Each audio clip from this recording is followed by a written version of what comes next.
junction. No turning right now. Bar Betty tails him just in case he needs backup. Then a simple stop and search turns into a car chase. He's running.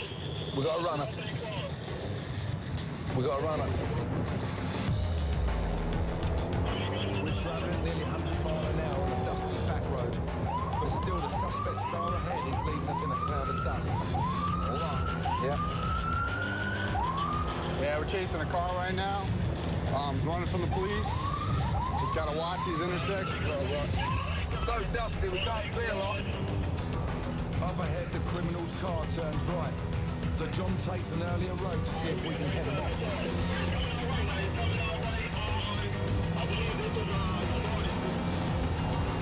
We're paralleling him right now. See if we can cut him off. As we wait for the car to emerge, the chasing unit radio, and they tell us that the wanted men have crashed and are now on foot.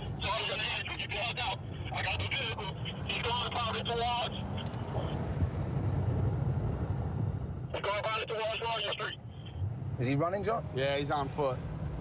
He's right out here someplace. Keep an eye on behind us. Yeah. 5400 block. He's gonna be a 5400 block. I was scouring the houses looking for a sign of the two criminals. There, across the road.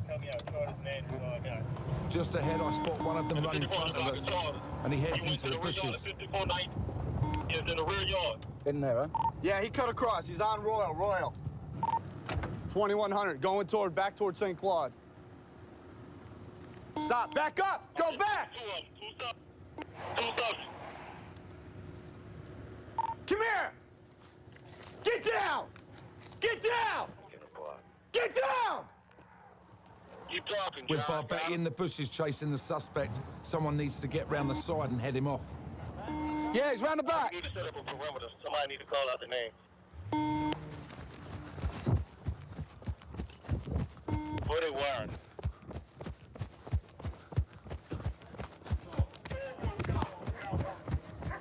You got him back there? Thankfully, another unit was there to tackle him. Otherwise, I would have had to notch up my first takedown. Go the other way, man. Go the other way. What? But there was still one fugitive at large. I think there's another one. Is there another one? I saw the fucker run behind us into the bushes.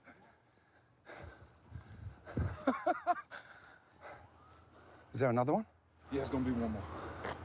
We got the driver so far. K9's already been called, bro. K9's already been called. I'm gonna put him on this side, bro. Yeah, y'all hold that corner right there. You can back it up. Right there. Oof, that was the real stuff. John just said to me, keep an eye out behind. I look behind, I just see him run across the street behind us. When he was going so fast, any little kids, anything, you'd have just killed him You in got him? seconds. They got the one, yeah. Yeah, we flushed it. The one we saw coming. I saw him. I couldn't get back to that fence fast enough. I got whaled in the face with a tree branch. I just saw him out the corner of my eye, just running I across said, that the was a street. good one. I said, I looked back and I saw you say, I look at it. While we wait for the K9 unit, I go to where the car crashed to find out how the chase ended.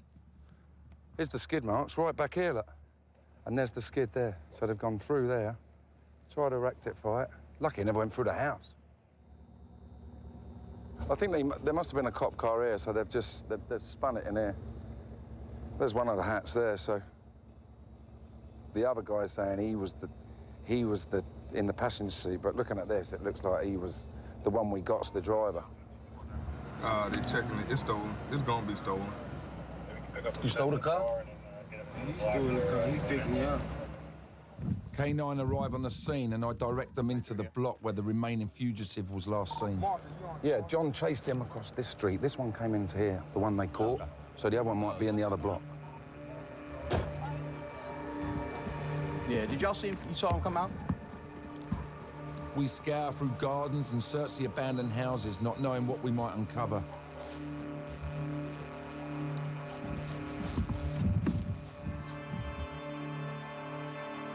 My heart is in my mouth.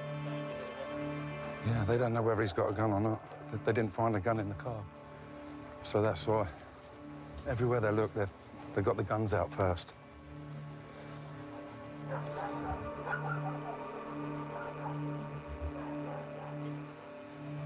million places to hide.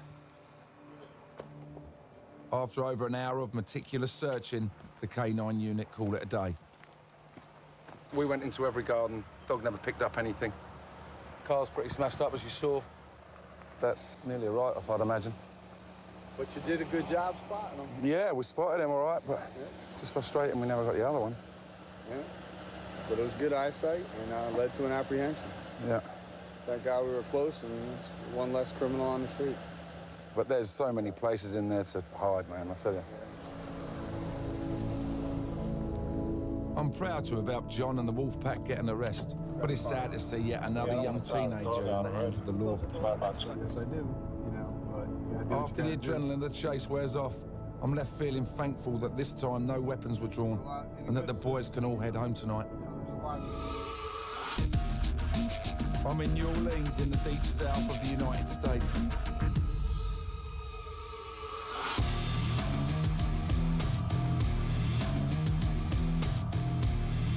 It's been a privilege to roll with one of the best units in the NOPD. Witnessing firsthand the challenges they face and helping them to apprehend the bad guys. Yeah, he's round the back. For my last night, I'm teamed up with Sergeant Dave Duplantier, a local New Orleanian who joined the police after growing up in the hood. How long have you been in the force and why did you join, Duff? I've been on a little over 18 years now, and I was always curious about police work, but I was always kind of on the other side. I wasn't a bad kid by any means, but you know, you do things that teenagers do, so.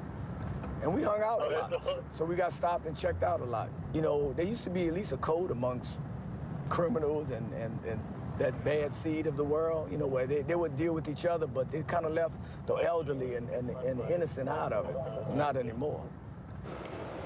Even though Dave knows the ghetto better than most, he understands he can't take any situation lightly, and all the units must stick together. Not everybody in these neighborhoods are bad, but you got that rough element in the neighborhood. And even those that aren't bad, they're gonna side with their blood, they're gonna side with their family. And we're not family. For instance, the neighborhood, see how many people will be out there, how many threats that are around us. It can become a pretty hostile situation. But then they're the first ones to call you guys. Yeah, One on the inside, go. One side. All right, you turning right on. Yeah, you turning right on B. As we drive through the city, Dave receives an urgent call and the lights go on. talk to me, where you at? What was that, Dave? They got a guy running on foot that bolted on him. They got a little 75. The worst call a cop can get is to hear a fellow officer is down or is struggling with a suspect because he knows to get away, he will have to use any means. Right now they got a fight going on. With some officers? Yeah, they got some officers involved.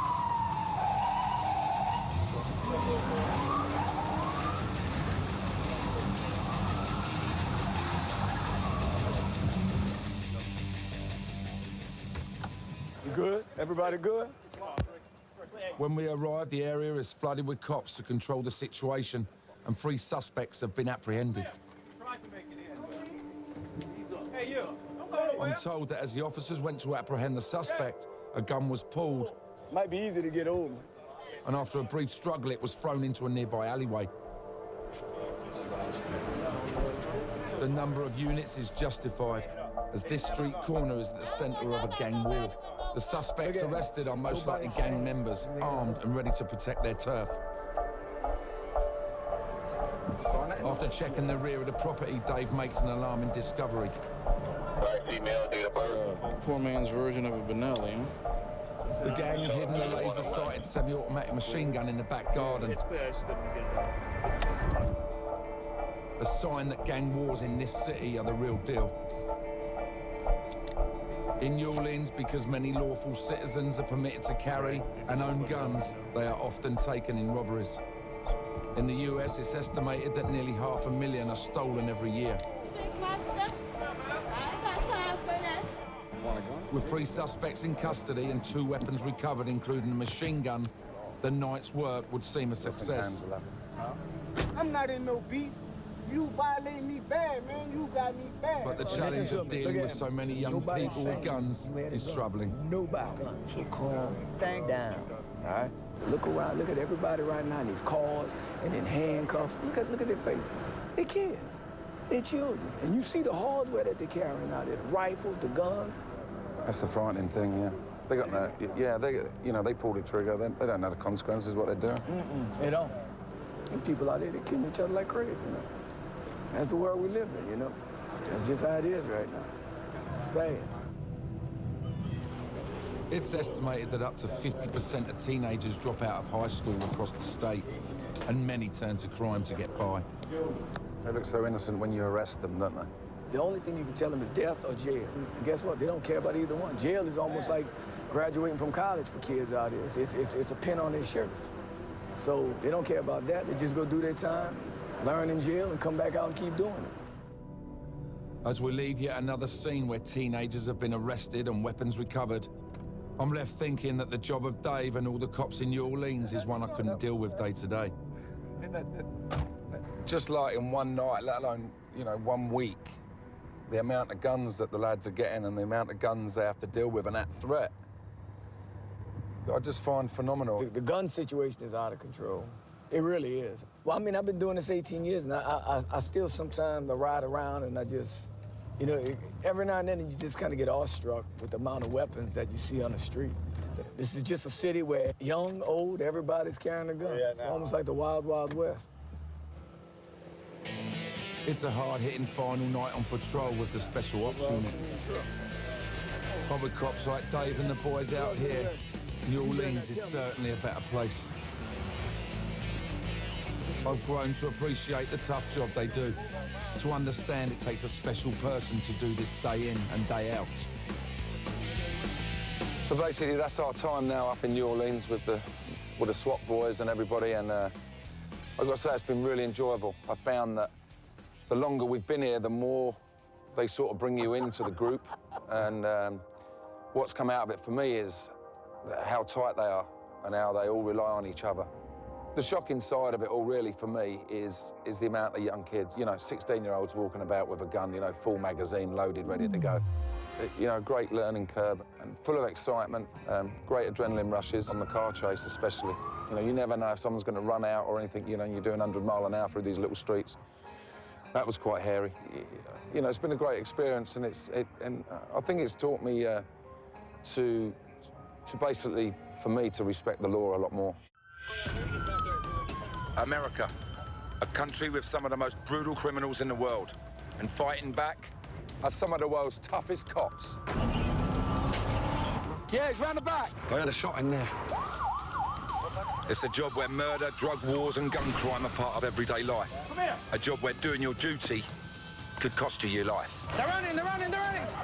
Run! We got one! Now I'm joining some of these cops on the front line in the battle against the bad guys. We got him. Yeah.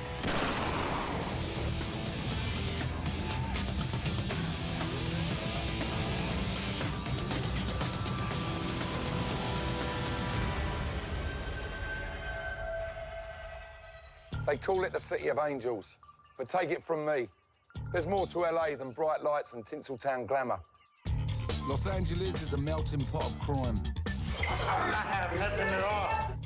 The cops here face everything, from action movie-style robberies to mass public disorder and thousands of active gang members. He's one of the go-to guys for guns. I'm going into the hood with the LAPD gang units.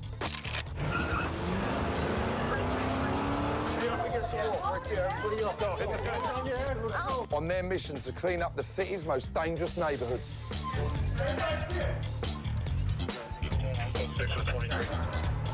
He's admitted that he's took it now, but he still won't tell them how much.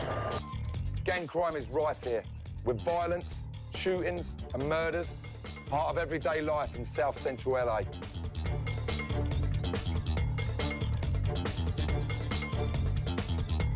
The most dangerous place on earth.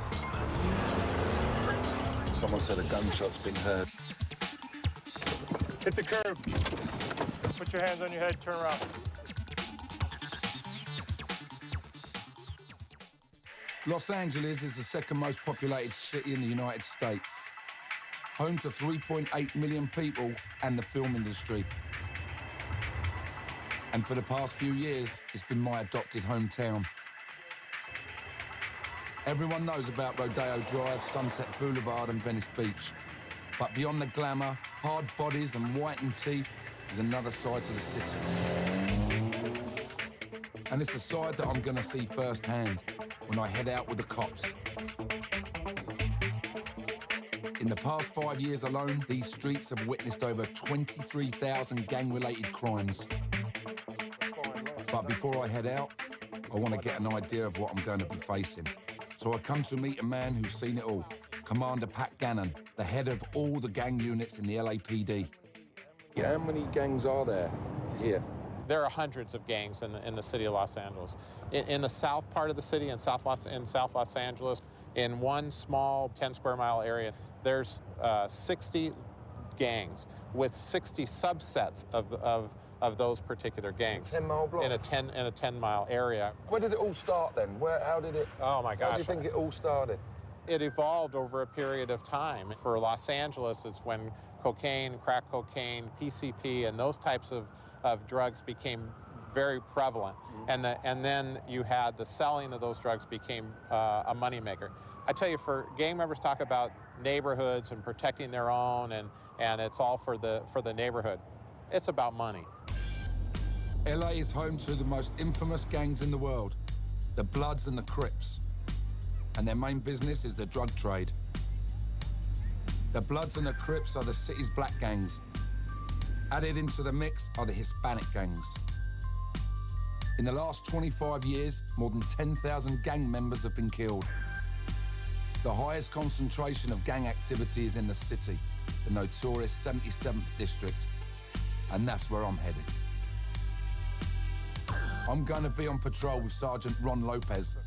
The wall of his office is a rogues gallery of gang members, and there's quite a few of them. These guys here are Bloods, Bloods, Bloods, Bloods.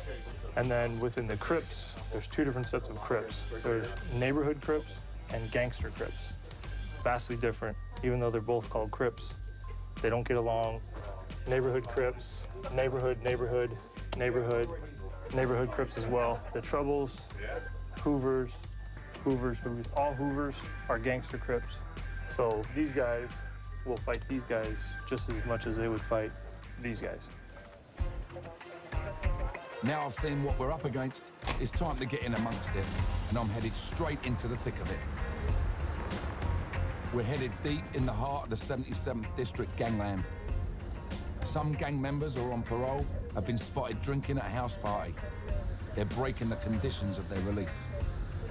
We know there's gang members in the party that are on probation and parole. They're not supposed to be hanging out together. It may not sound dangerous, but it's a potential tinderbox situation, and it could escalate into something far bigger. Other reason for breaking up gang parties is that it allows rival gangs to have a good target. A few blocks away, the cops plan their raid on the gathering. On the southwest corner, there's a lookout out there. He's dressed in black, with a black cap on.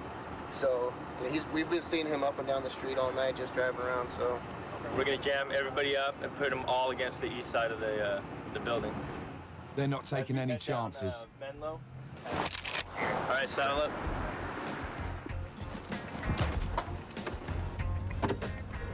Every actor should have one of these. If everybody's still there, pertaining to the information we got during the little briefing right now, should be a pretty good hit.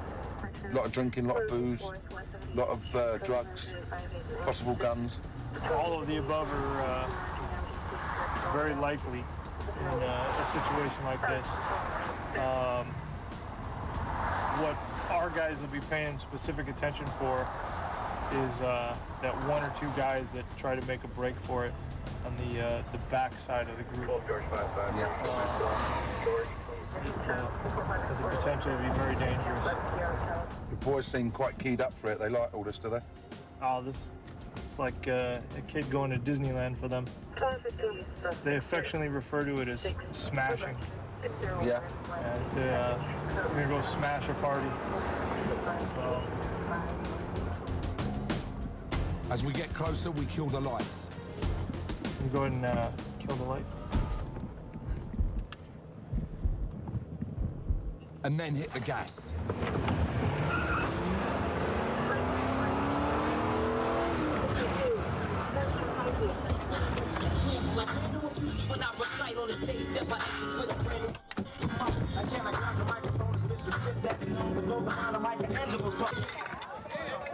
You're up against the wall right there. Everybody up. Go. Hit the fence on your head. Let's go.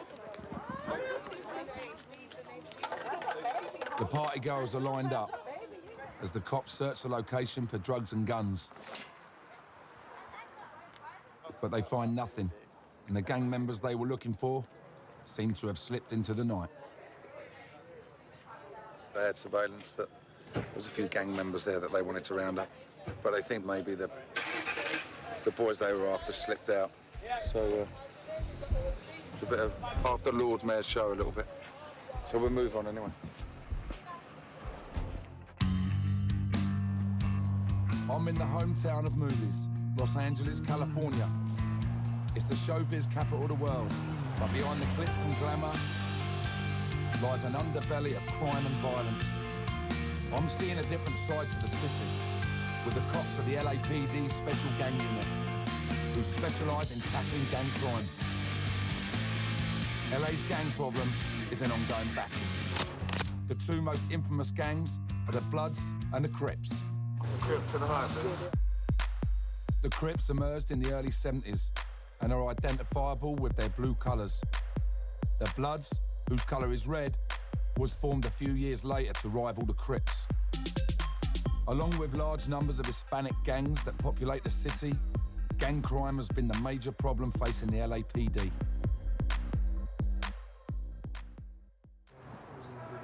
I'm rolling with Sergeant Ron Lopez.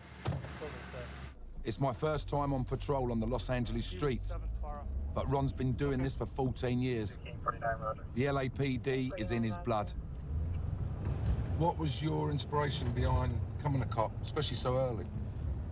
I grew up with it. I'm actually second generation. My dad did 38 years with LAPD. So this is all I knew as a kid growing up.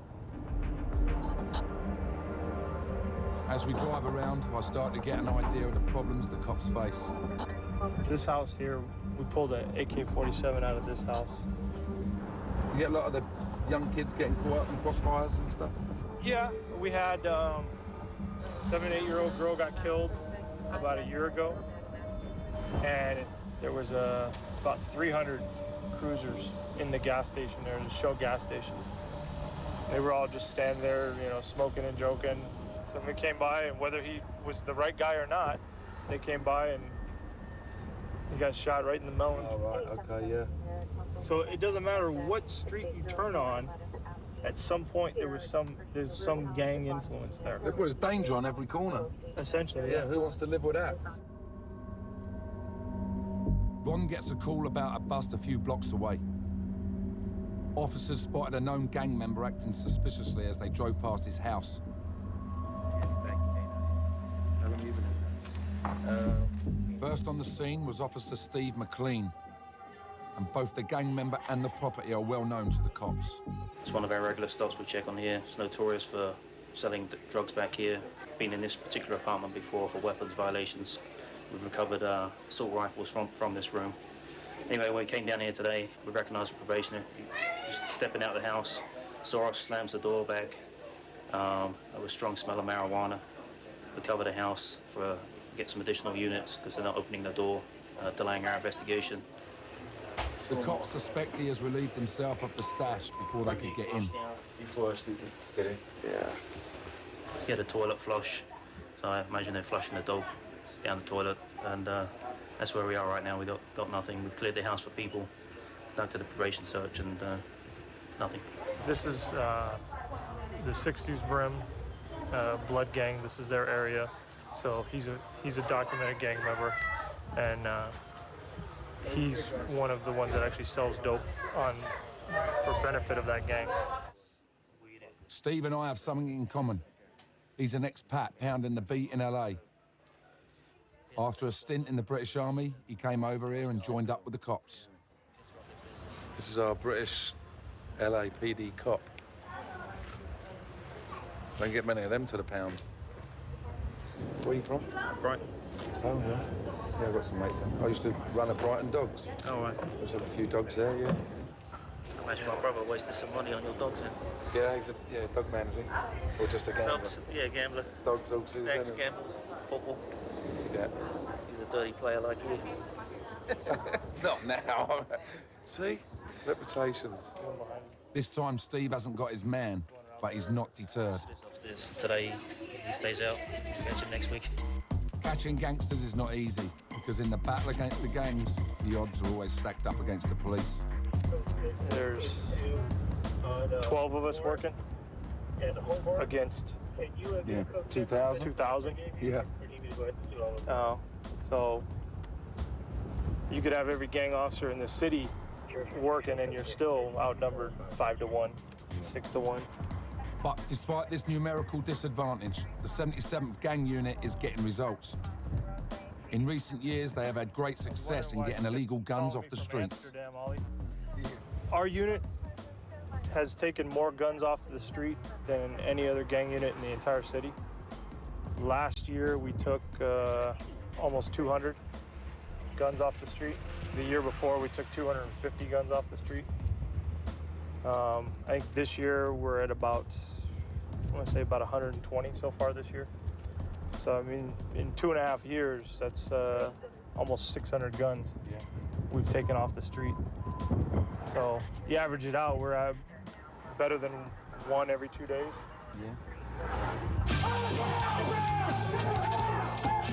Drug-related crime is an ongoing battle for the cops in LA. Latest figures show that seizures of cocaine are up 150%, marijuana 200%, and methamphetamines are a staggering 1,000%. I'm back on the streets with Sergeant Lopez, and it's not long before I see for myself an example of LA's drug problem.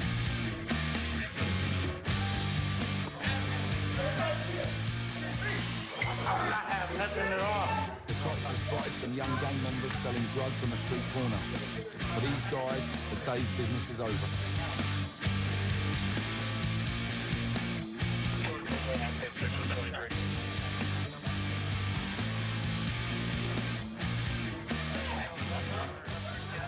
Chris and Steve have come around the corner, 2 lads on the thing here, probably lookouts, bolted in here, so they've stopped running after them. This kid and this other kid were round the side here. And as they saw the cops, he's gone bosh and smashed it into his mouth, and they tried to get him down and get that out like that.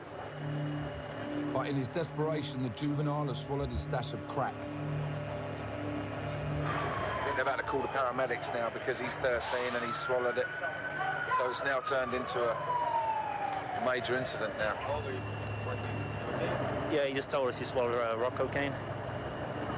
He won't tell us how much, though. He said he swallowed a baggie, but he's not sure how much is in there.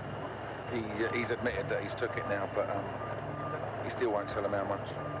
Normally, adults can handle it, but it depends on the quantity they swallow. Can have a pretty adverse, make them pretty sick. The cops can't take any chances, so the boy's taken to hospital in handcuffs as his surprised father looks on.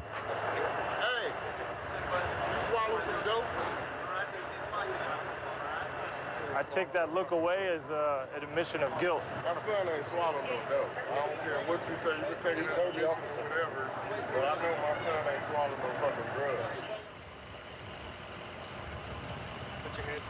His dad came out there and said to him, you swallowed dope, and he can't even answer his dad. He just looked away, which is so sad. You know, you can see the situation we're in here, which ain't the best. He's already involved, 14 years old, you know. So, you know, he's a victim of the gangs, you know, and hopefully if he gets a stomach pump, he won't do it again. So, we'll go on anyway. I was born by a river, hey, in a little tea, oh, just like a river I've been running. You damn right.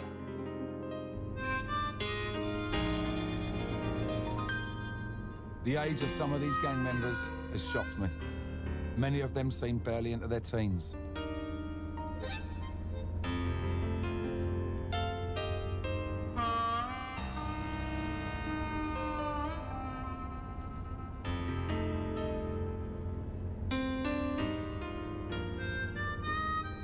One of the main problems in tackling gang crime is that there is always a steady supply of recruits ready to sign up. I see all these guys hanging out right here in front. They're all gangsters or gangsters' family. For the older guys, it's easier or beneficial to recruit the younger up-and-comers, so to speak.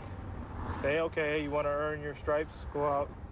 You know, anybody who's deemed to be or labeled a shooter, in other words, someone who will go out and actually shoot someone, has instant credibility amongst their gang. Because not every gang member has the guts or the backbone to go out and do a shooting. They need to make sure that any possible gang activity is nipped in the bud. Keeping on top of gang problems is all about suppressing their activities, being proactive and not reactive. We've been called to a stop search of a known gang member. These guys, Vinny, they're both on parole, which means they have search conditions. So at any time they're stopped by any police officer in California, they're subject to search, their car is subject to search, as well as their house. The man claims to no longer be a gang member. Ain't nothing. I be in school every day. What are you studying? Business science. Where at? El Camino. Yeah? But the cops suspect he is still a major player. The intelligence that we have on the older of the two with the ponytails, he's a member of the A. Trey Hoover Gangster Crips. He's been a member since 1985. Because of the amount of time he has in the gang, he has instant credibility on the street. And if he was to tell a new member to do something, they would do it out of respect for him and his position of authority. Because of his time in the gang and seniority, so to speak, he's one of the shot callers supplying a lot of narcotics in the area, as well as he's one of the go-to guys for guns. So the likelihood of us one day stopping him and having a gun in the car is there. The search has found nothing and the man is released. But like many who claim to be reformed gangsters, he's very much on the cops' radar. It's not too difficult for the cops to spot gang members, as they are easily identified by their tattoos, although some are in the most unusual places. Darren just got put on, so he's tattooed his eyelids. That's brand new. When'd you get that done? I can't tell you. Well, this week. It's like 6, 7. What was that name? Neighborhood Crip. Christian got put on when he was, what, 13, 14? He was put on? He went through boot camp where my partner was an instructor. Anyway, part of the deal was he gets his tattoos removed, but he's still hanging out. He's from 6, 7 neighborhood Crips, so he's got 6, 7 on each. Oh, that's hilarious. Here he has his rival gangs, hand sign whacked out. That means fuck Hoovers. How many times have you been shot? I don't even know. I lost count. But it's bullet holes every fucking where. Look at the telephone. Look at the cars. But it's cool though. I don't even want them to find if I get killed. I don't care. Is it a dangerous place to live? Hell yeah, it's the most dangerous place on earth. How high were you when you did that? I wasn't sober. You were sober? Really? What'd your mom say? My mama dead. She ain't say shit. Good thing. Not really. Come here. Take off. England, bro. Take what off? Take off. England, bro. I'm about to say, y'all looking at my ass again? He told me to spread my cheeks and bend over. Him and his other homie.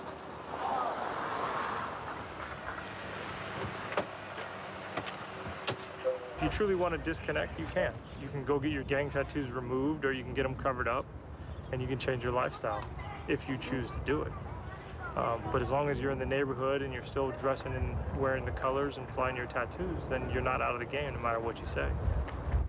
But when your face is covered with them, that's easier said than done.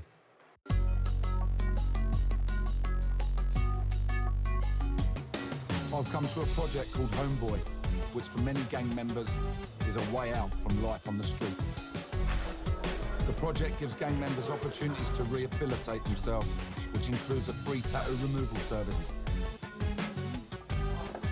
These people just come in. What, anybody off the street can just walk in? Anyone off the street can come in. If your tattoos are gang related and they're like on your face, the front of your neck or your head, you know, you're obviously a walking target.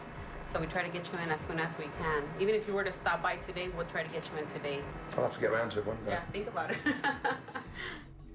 Today, gang member Ishmael De Santiago is in the chair. The ink is lasered out of his skin in a process which has been described as having hot chip fat hitting your face.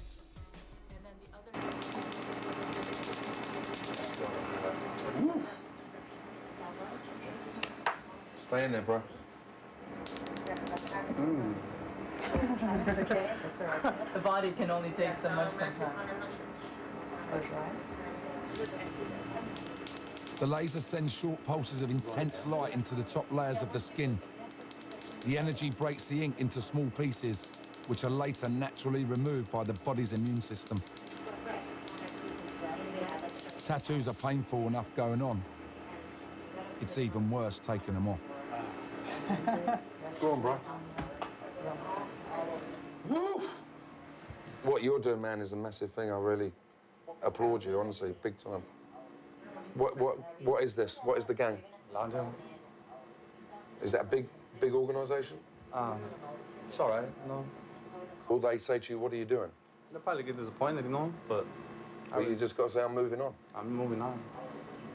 The only time I see them is when I come to prison, but that's something I don't... You done with prison now? I just got out like 3 weeks ago, so... Good for you, man. Wish you all the best, man. Thank you. All right, so go next door, they'll bandage you up. Then they give you some Thank you very much. Bye. Thank you, doctor. I really appreciate it. To take tats off your face is, I mean, the pain is ridiculous, you know? And I just, you know, commend them for that. And that is the loveliest thing, what I've been getting from here today, is it's the start of my new life. You know, he's probably got 8 or 9 more treatments, but he's 24 and his life's just started. What's that all about? You know, best years of my life was up to about 24, I think. You know? And that, you know, they're starting again, so it's fantastic. Out the back, I meet Eddie, one of the managers here at Homeboy. He explains how gang life was inevitable for him. I've been through the whole system, juvenile hall, YA, prison, you name it, I've been through it. How long you done in prison? 5 years altogether. I've been shot multiple times. How old was you when you first got shot? 18. Yeah. You know, I got shot right here. I got shot right here. It was a rival gang, and I was about to go to a spot, score some more dope to be able to sell it. Yeah. Right? And before I even got there, I got shot. They were standing outside the car and they just started shooting. They knew who I was because of the dirt I've done. They shot me from in the car, and then when I was on the ground, they came and shot me 4 times in the stomach. What, of a 2-2? 2.5. And I still got 1 bullet left in me. Because it's better to leave it in than take it out? It was too close to the artery to my heart. Do you think the main problem is drugs? Do you think that's the main cause of all the violence? Yeah, it has to do with that. It has to do with that. Because you can come up to somebody, they might be high off their ass. You don't even know them, they might have a gun on them. And that's it, you're done. I'm in Los Angeles, the 2nd largest city in the United States. And I'm here with the cops of the LAPD's gang unit who patrol the notorious 77th District. This city, where I now live, is the home of Hollywood and the film industry. But back in 1992, it provided the backdrop for an event that made Die Hard and the Terminator look like a tea party. Armageddon came to Los Angeles as the worst rioting America had ever witnessed was played out on the streets. For 6 days, thousands of Angelenos rioted. There was widespread looting, assault and arson. Damage to property was estimated at $1 billion. 2,000 people were injured and 53 were killed.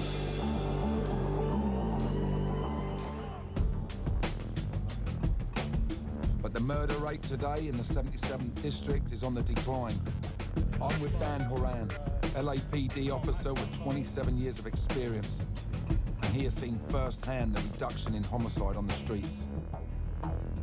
As of today, in the 77th Street Division, the 11 square miles, we've had 17 murders. And probably 10 or 15 years ago, for the year, we had over 160. So that just, if we could finish the year with less than 35, that's borders on the miraculous. But even though gang-related murders are decreasing, the cops cannot afford to get complacent, especially at night. What's normally the more pressure from these gangs? Is it during the day, Dan, or is it more active in the evenings and the night? There's probably twice as much gang crime during the hours of darkness as there is in the daytime. It's easier to caper at night. You get the cover of darkness to your advantage. So they're busier at night, so that's why we work at night. Dan and his colleagues know there's a chance they might have to use their weapons. This year alone, the LAPD has confiscated 3,600 illegal weapons. If you pull your gun, if there's, you know, a slim chance, I mean, for you to pull your gun, there's got to be some kind of danger. So that must be fear, adrenaline, terror, everything must be going through your mind. Plus you're focusing. Well, for a police officer, I would hope it's not necessarily terror, but you have to be ready, because even though it's calm right now, within blocks of us, there are a lot of people who are criminals. Gangsters who like to shoot each other, people who commit robberies and other violent crime, and everything can change in a moment's notice. Yeah. The radio can all of a sudden say there's a robbery in progress, there's a shooting in progress, or a shooting just occurred, and you're sitting at the intersection, and there go the suspects. The next thing you know, you're in a car chase.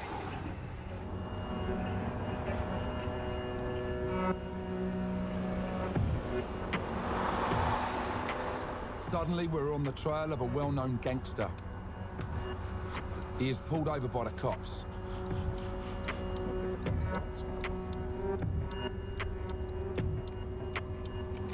Go ahead.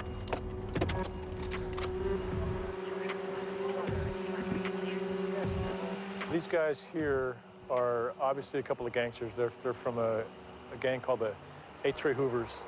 You notice the guy in the driver's seat, you see his baseball hat there with a star on it. I believe it's a Houston Astros cap. That's one of their emblems of that gang. Approaching a vehicle can be very dangerous for a cop.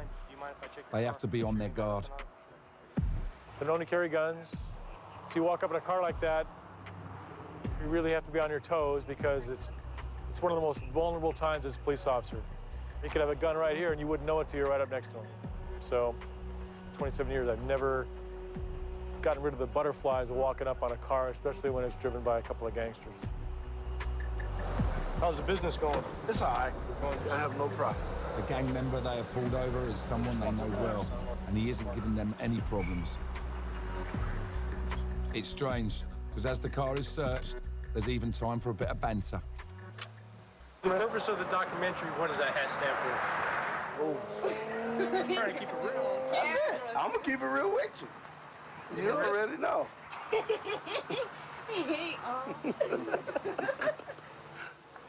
Although there were no problems with the stop and search, Dan knows he can never afford to drop his guard. Despite his relatively calm demeanor and respectful attitude, you still got to be careful with him. So everything that you know that's gone on over the years and what you've heard that's happened to other officers, you take that into every situation, yeah? Yeah, of course. But when you do make a mistake, you better learn from it. Hopefully you survive it. And most, in your field, you make a mistake, yeah, take two. Yeah. Around here, you make a mistake and there is no take two. With this in mind, I'm even more cautious as we respond to a gang-related call. Clear from Arctic. So, what is that shit? The officer stopped these three individuals here. They're gang members. They're behaving suspiciously. One of them behaved as though he might have had a gun. It's a tense situation, and I get the feeling trouble could kick off at any moment. They didn't do nothing. Don't come over here. She's all right. She's all right. Don't come over here. You'll wind it up. That's my brother. That's what she wants to. She wants to make a big scene, so don't bring the camera over. I believe these guys are Rolling 40s Crips, which is the gang that claims this neighborhood here. Then we're going down the street to the parolee. His house is right down the block. We're going to his house. The parole agent is we're all gonna conduct a search to make sure he doesn't have any guns or drugs or anything else he's not supposed to have. The cops search the suspect's house. Anybody inside, step out.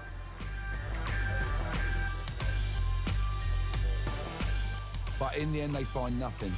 One of the suspects is being taken in because he gave the cops a false name. But he doesn't seem too bothered. He's more interested in talking movies. Just the guy in the movies. Hey, shake my hand. I'll get arrested. I seen Snatch. Yeah. I had a real gun then. Desert Eagle .50. Desert Eagle? Nah, I only got 8 shots. What movie you was in? I've been in a lot of movies, man. I want to watch it tonight. He got good access. I don't think they've got TV where you're going, dude. You sound like that. You sound like that. I killed you, bro. I'm just saying like that. They're drunk. They're really drunk.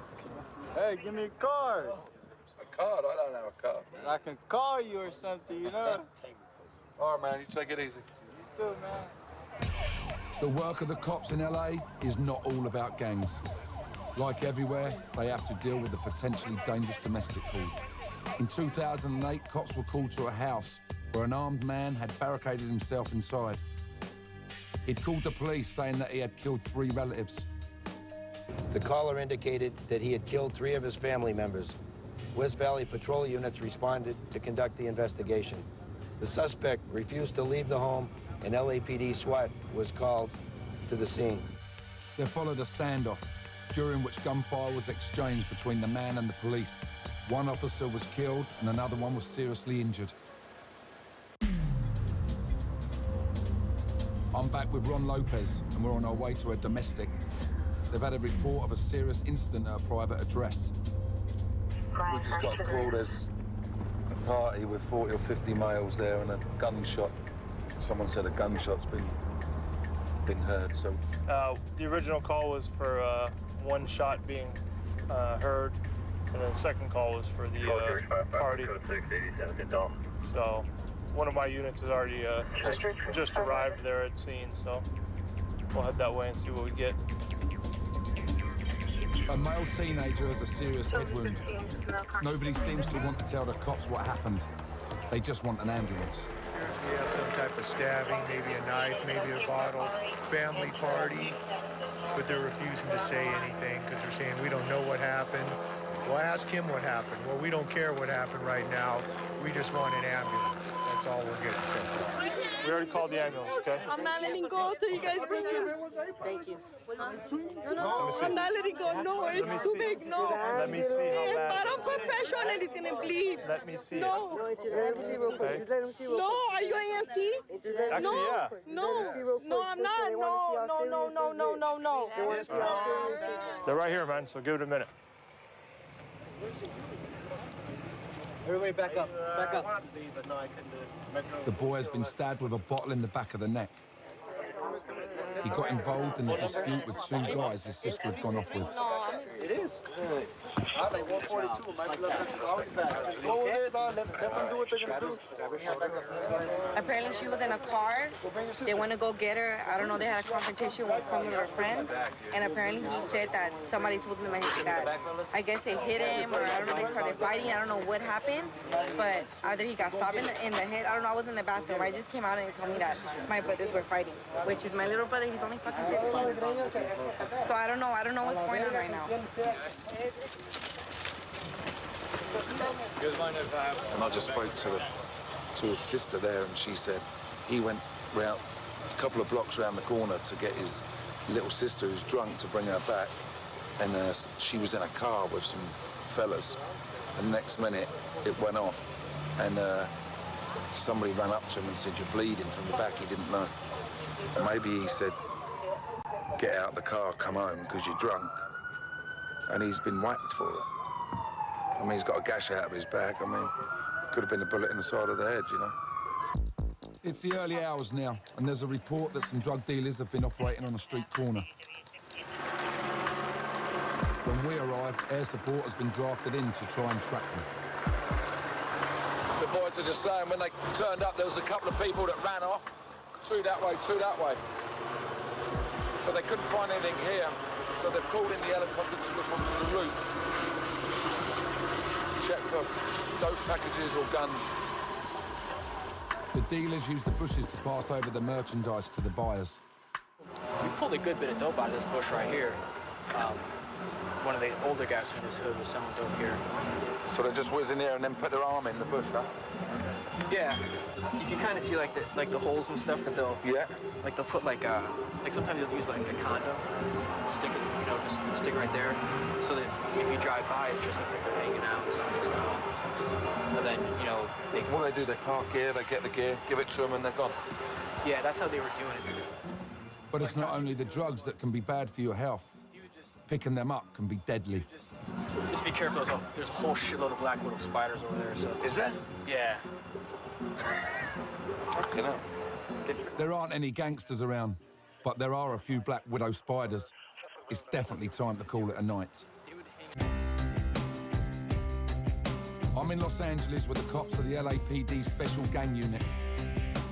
I'm in the 77th District, a part of the city renowned for its high levels of gang activity.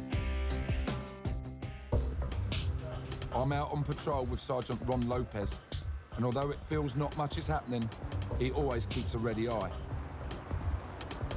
So even though, you know, we're cruising around at the moment, relatively quite quiet, you still wait for that call and then you're just 100% back in that mode. You're still always, like you just said, you know, trying to pick up on what's going on, waiting for that, you know, call to come out or waiting for something to happen right in front of you. Because in this city, anything is possible. Sometimes life imitates art, as in the case of this robbery in North Hollywood that resembled an action movie. Two men armed with automatic weapons and over 3,000 rounds of ammunition stole $300,000 from Bank of America. After leaving the bank, they engaged LAPD officers in a firefight and attempted their getaway in a car. As one drove, the other fired on police. They split up, and one continued firing on the police with his Beretta pistol. He was shot in the hand and dropped his weapon. When he picked it up, he placed the muzzle under his chin and shot himself, as a round from a police officer's handgun simultaneously severed his spine. With the tyres of the getaway car blown out, the second robber tried to steal a truck, but was unable to start it. Taking cover, he continued his firefight with the cops,